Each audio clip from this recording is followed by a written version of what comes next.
not just in poultry, but other species, people have started to look at, obviously, the gut-brain axis, because the vagus nerve, things that happen in the gut send signals up to the brain and then can affect your brain. So we don't necessarily need to have the crossover between that, because the blood-brain barrier stops most of the things going across it.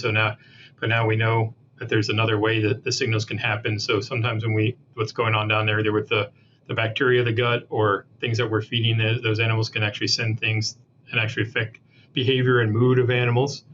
So we started to kind of investigate that a little bit.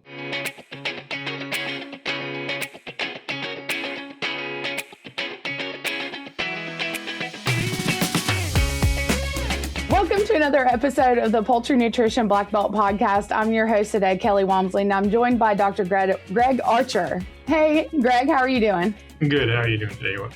Good. So, we've had you on this show before, and I hadn't had the pleasure of interviewing you, but obviously we know each other through the random, bellas of poultry science and all the other great feathered type meetings that we go to. And so it's good to see you on here.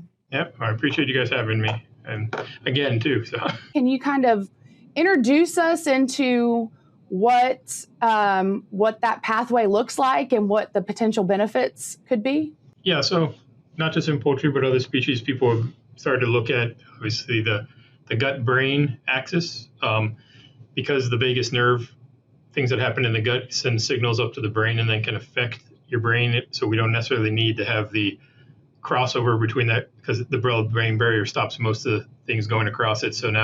But now we know that there's another way that the signals can happen. So sometimes what's going on down there, either with the bacteria of the gut or things that we're feeding, those animals can actually send things and actually affect behavior and mood of animals. So we started to kind of investigate that a little bit, and I can get more into that in a second here. So you've been looking at, I guess let's talk about what serotonin is first. Yeah, serotonin is one of the main hormones. So obviously people may have heard it from, it affects your mood. So we know that in humans it's associated with depression and good mood or bad mood. So that's why a lot of people take serotonin uptake inhibitors so that you accumulate more serotonin in your brain to make you feel better. But that serotonin is mainly made, actually, the majority of your serotonin in your body is actually made in your gut. It's not made in your brain. The part in your brain, yes, is the most we think about mood and things like that, but the majority of the serotonin in the body is actually produced in the gut. So obviously nutrition is a very important aspect for that hormone and all its other effects that it has on your body as well. So when you're looking at trying to enhance serotonin secretion or production, then what nutritionally would you be looking at to try to target that? So we've kind of looked at it in two ways. So we've done where you feed the precursor to serotonin, tryptophan, one of the amino acids that we feed them. So we looked at increasing those loads above like just minimal recommendations to see if we can increase that. And what we do see is you see an increase in peripheral serotonin in your blood. But again, that's not directly related to the brain levels. So it doesn't mean just because you have an increase there, you're going to see an increase in brain. But what it is related to is stress hormone responses. So corticosterone and serotonin are basically conversely related. So serotonin is stored in the platelets in the blood.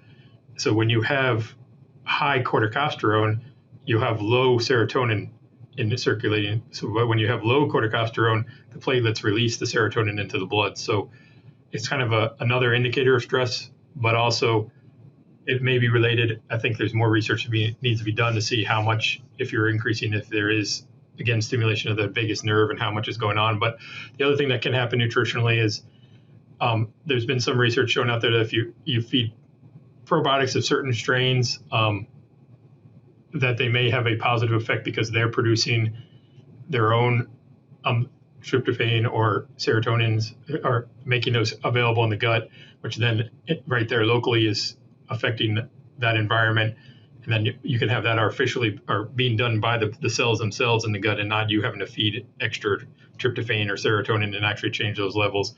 And both those things are routes that could possibly affect behavior, could possibly affect what we call the affective state of a bird, so that whether they're in a good emotional state or not. So that's what the goal of those things. So beyond getting the benefits of the nutritional aspects of these substances, we can actually see maybe some welfare benefits to them as well. Just in general, talking to people and talking about tryptophan and over, Thanksgiving or something like that. And it's like, oh, I'm going to go into turkey coma because of all the tryptophan, right? But you're not even looking at it from that extreme amount, right, on what that potential supplementation is. But what have you seen from commercially, and then some of the application or anecdotal observations, and then also taking that into your own research and in a controlled setting? So what we've seen commercially out there working with some different integrators is that when we've increased the tryptophan levels, doing some pair barn type stuff where a couple of barns on the same farm get one diet, another barn gets a couple other get different diet, that we've actually seen that the birds that are getting increased tryptophan seem to be, especially we mainly looked at in brother pullets, that those birds seem calmer in the breeder pullets, that they seem to be less reactive and they don't run from you. They basically just kind of hang out when you walk by them. They don't get up and move away. They just are chilling out and not being reactive. So they seem much calmer, not as aggressive to each other and things like that. So those are all interesting things that we saw there. We did some blood measurements and looked at stress levels and blood serotonin. And we saw that, yes, the blood serotonin was going up and that stress levels seemed to go down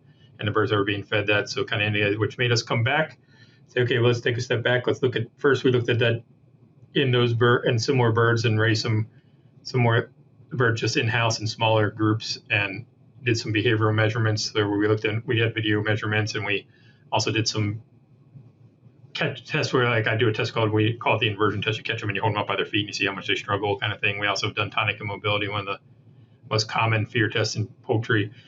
And then also looked at blood stuff again. And we basically saw the birds seem to have a little less reactivity. If they were getting higher, we did a dose kind of study. The higher doses, it seemed to be a little bit of a dose, though the lower doses still worked. It just seemed like, so you could feed them more and maybe get it, but there probably is a threshold at the top. You don't want to feed too much of it, but we did see that. So then that made me think, was that just in broilers or just in these birds? So we also then expanded that out to laying hens. We did some in some late laying hens. We also did it in commercial Pekin ducks, and then also did it in regular growing broilers. And we also combined that by looking, as I mentioned earlier, with some probiotics as another treatment, and to see if we could see similar effects. And we did see similar effects. And interestingly, in a lot of the stuff, we actually saw some greater effects in the probiotics than we did when we were just feeding tryptophan. So it seems like there may be some synergistic things that the probiotics are providing besides just that the initial tryptophan effect that we're seeing. So we did see similar results in lab in a controlled setting. So there does seem to be something there. The mechanism for all of it, I think, still needs more looking into. We have done some stuff where we've looked at brain levels and not just looked in blood levels, and we've seen some minor changes, but not statistical changes. But that doesn't necessarily mean that that's nothing there. There have been a little bit of effects even on dopamine, not just serotonin in the brain when we're doing this. So another one of the neurotransmitters seems to be affected by tryptophan administration. So it may be something a little more complex going on there that we need to look at, because it hasn't been really a thought, especially in poultry. I mean, I think there's been some more people doing it in mice and things like that, but not as much in chickens. Ready for more sustainable poultry production? New data suggests that decreasing bacterial loads in feed using Termin 8 supports enteric health, leading to improved performance. Gut health is more than a gut instinct. Learn more today at www.anatox.com. Yeah. So, what are your next steps, I guess, in trying to? Are you thinking about? Is it looking more from a mechanistic standpoint on what's going on, or also like dialing in, focusing more from a probiotic standpoint and source, or crystalline amino acid, the tryptophan supplementation, and looking at the ratios and optimizing that? Where are you looking at taking this? I think all those are good ideas, but I think what we're actually looking at is, I think where I would like to go next is somewhat of a combination of the two. trying to see if there's a synergistic effect between feeding tryptophan and probiotic at the same time. But also, I think we need to look at some of the mechanistic stuff and looking more what's going on in the brain stuff, but also looking at what's going on in the gut, looking at how we may be altering the microbiota, because we didn't really measure any of that to actually say what was changing, if anything was changing in the gut. We were just feeding this stuff and assuming there were changes happening, but maybe there aren't. So we need to kind of validate that as well and see what's going on there. And then maybe that'll help us pinpoint what, as we all know with microbiome data, it's very variable. But if we can actually see something there that's a trend, and then we can be like, these are the type of microbiome, if we can create this, maybe we can have these positive effects happening by doing these things. But obviously, there's also other things you need to consider. What else is going on? I mean, we're doing stuff in an ideal environment. So we also need to see how that maybe interacts with different stressors or different nutritional challenges or things like that, because obviously it's in a real world situation, things are not going to be perfect in a boiler barn. So there's a lot of different stuff going on there. The ideal would be eventually to take it back to the real world, and once we get some ideas and see if it actually works out there in the real world and not just in our lab, in our research farm settings. Right. Are there any kind of specific probiotics that you can share with us that you've been specifically looking at this with, or types in the different species? Or I'm trying to remember what the blend was off the top of my head of that one. It was, unfortunately, the company that did it got bought out by another company, so I'm not even sure what their product is called anymore. So, so that's the problem. That the one that we originally used got bought out by one of the bigger companies out there. That seems to happen in our world. Once they see something's working, so they like, yeah, we'll buy you out.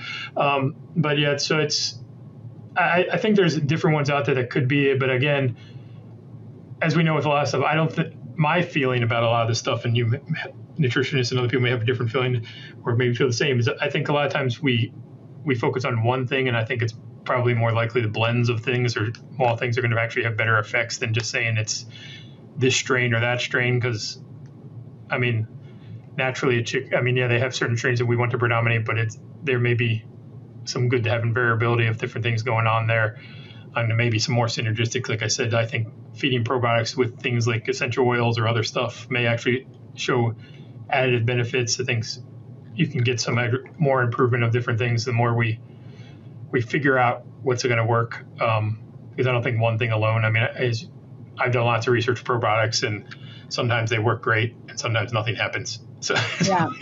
So I think it is interesting. I mean, I agree with you. I mean, there's sometimes you're adding these different, feed additives together, and then you think, okay, you might get 1 + 1, and then it might equal 3.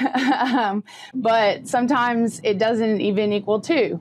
It equals, 0. And so you can have synergism, but you can also have antagonistic impacts. And I mean, there's a lot of variables there. And like you said, taking that approach and kind of building upon, I mean, it seems that there's just so many different things that are out there and variables to control. It makes it difficult, but it also makes it fun. Yeah, but I also think we need to look at the basic nutrition stuff too. I mean, I know recent years, they've been going back to the NRC guidelines or whatever and trying to update because we've changed our chicken so much. Like, do we know what level of these amino acids or whatever they actually need? And as we keep changing them, how's that affecting them? Because maybe the tryptophan levels I'm feeding now or what actually is required, and I'm thinking they're higher but now the reason birds have been doing what they've been doing is because we haven't been feeding them enough. So that's why they were that way. So now we get to their level, and it's like, okay, we feed them their appropriate level, and they're all good. But, right. Yeah. And I mean, it also just, and then the other ratios that, amino acid ratios that could come into play too. So, I mean, that's where I think just from an academic standpoint, where I know you work a lot with industry and being able to have those relationships and having the conversations that you have help to make sure that also we're being relevant and talking about some of the research that you do. It's like, okay, it may not be feasible right now economically, but then you think about the consumer changing and then being able to add this other, claim that helps that, okay, it's better for animal welfare too, or there's a lot of different things to be able to kind of splice out that you may be able to, to get an extra benefit on that may not be identifiable, but we need to be kind of looking and kind of casting a broad net, right? Yeah, I definitely agree with that. I mean, just another aspect of my research when I look at lighting stuff. I remember 10, 15 years ago, I'd be like, LEDs, guys, you need to use LEDs. Where's it going? And I had farmers tell me I'm never switching. Those things are terrible. I'm not going to an LED. And now you go into a barn and everybody has LEDs. So it's like, yeah, 10 years ago, you all told me I was crazy, but now you're like, it's commonplace. So I think that's where kind of sometimes that happens. You just we do the research and then sometimes it just takes time before they adopt it. So, or when some other parts catch up to it, it's like, I mean, with LEDs, I know you have like certain dimmers wouldn't work, and just being able to get those to catch up at the same time. It's like, okay, so some of these supplements, they may not be economically feasible right now to combine them. But once we get more technology and, scale of production or whatever happens, there could be different scenarios. Then all of a sudden it comes into play and like, let's be ready to play, right? Yeah, exactly. The technology or the companies who are manufacturing catch up. I mean, that's like I said, lighting. I had one of the things that's kind of a niche coming out there is the whole gradient lighting thing in broiler houses. And I look back and I did a paper on that like 8 years ago, looking at bird level lighting and said, look, it has positive effects. And then now you got people out there, big companies trying it out. And I'm like, yeah, well, it's not new to me, guys. You didn't listen to me 8 years ago because you thought I was crazy. But I said, you don't have to have the lights in the ceiling, guys. You can have them down here. And they all like, well, that's ridiculous. So, but I'm like, yeah, now I just want to be like, yeah, I told you guys. See you guys. But no, but they didn't have the technology necessarily back there. And like you said, and same thing, we learn more stuff and then it becomes more feasible economically or feed costs change or things like that. And we can actually do stuff. I mean, things fluctuate all the time. So the wonders of our jobs. That's right. Yeah. It's nice. It's what also helps keep the light on, right? The light's on for us. Yeah, exactly. There's never any new questions. There's not a point for us, but yes. Yeah. Well, thank you so much for joining us today, Dr. Archer. And we hope to bring you back here soon again and talk more about where your research is going. But really appreciate your perspective and sharing your thoughts with us today. Appreciate it. Thanks. All right. Well, that concludes another episode of the Poultry Nutrition Blackbelt Podcast. And we'll see you all next time. Thanks. Bye.